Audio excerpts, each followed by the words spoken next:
Hello everyone, welcome back to the physics derivation series. Today let us derive an equation for de Broglie's wavelength equation. So this is one of the easiest derivation which you can actually solve within 5 to 6 minutes by knowing the three fundamental equation from the chapter dual nature of matter and radiation, and also it is very important for your board exams. So before getting started with the derivation, let us know what is de Broglie's hypothesis. So it states that any moving object will act in two ways, one as a particle and the other is as a wave. So whenever it interacts with the other matter, it acts as a particle. This is the first thing it acts as, and the second thing is whenever it propagates through the space, then it acts as wave. This is the second thing. So this is the de Broglie's hypothesis, where he states that every moving object will be associated with a wavelength, that is wavelength lambda, and we are going to derive that wavelength lambda in today's video. So as I told, you need to know three fundamental equation. The first thing is the Planck's quantum law. The Planck's quantum law states that energy can be given as E is equal to h nu, where nu is the frequency and h is the Planck's constant and E is the energy associated with the radiation. This is our first fundamental law which is required to derive this equation. The second thing is given by Albert Einstein, that is the energy mass relation. Energy mass relation, that is E is equal to mc square. E is equal to mc square. As you all know, c is the speed of the light and m is the mass of the object. Here the photon is the particle, so m is the mass of the photon of the radiation. E is the energy associated with the mass. So this is our two fundamental equation. Now as you can notice here, the LHS of the equation 1 and 2 are same, so we can equate the RHS. So equating RHS, we will get the equation 3 mc square. This is our equation 3. I told you need three fundamental equation to derive this wavelength given by de Broglie. The one is from Planck's constant, second one is from the energy mass relation, the third one is C is equal to lambda nu. This you all know, this is the basic equation from this chapter, that is the dual nature of matter and radiation. This is the another important fundamental equation you need to know. From 1, 2 and let us assume this as 4. From 1, 2 and 4 you can reduce this equation.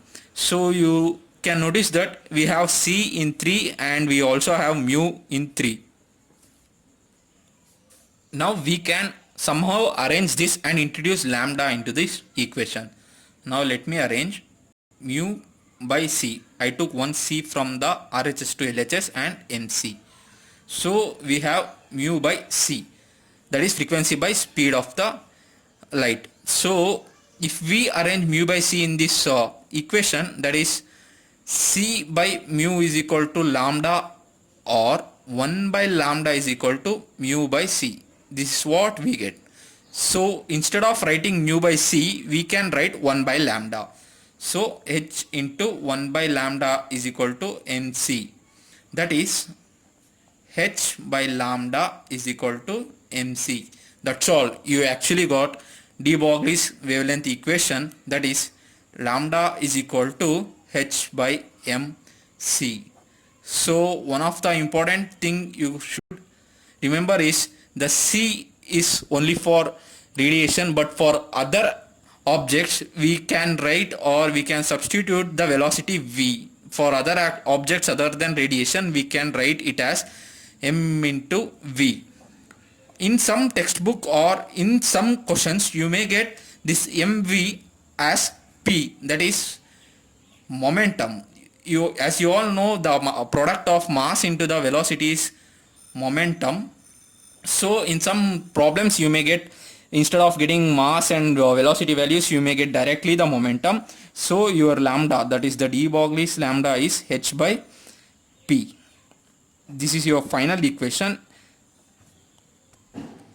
So as I said, by remembering only equation 1, 2 and 4, that is the three fundamental equations, you can actually derive this de Broglie's equation. But let us also know the other form of equation which is helpful for your numerical solving. The other form is nothing but they may give work done by an charge. Here let us assume charge as an electron. The work done, let me write as WD, is given as electric charge, the charge associated with the test charge or electron charge, into the voltage given to drive it. So E into V will give you the work done by the charge. Okay. Next, for electron, the de Broglie's equation is given as 12.27 divided by square root of voltage V Armstrong. Armstrong, as you all know, this is the 10 to the power of minus 10. So the lambda associated with electron is given as 12.27 by root V. This is the two important formulas which you can also expect from de Broglie's wavelength. So this finishes our derivation. If you feel this is easy, you can also follow our other derivations. Thank you.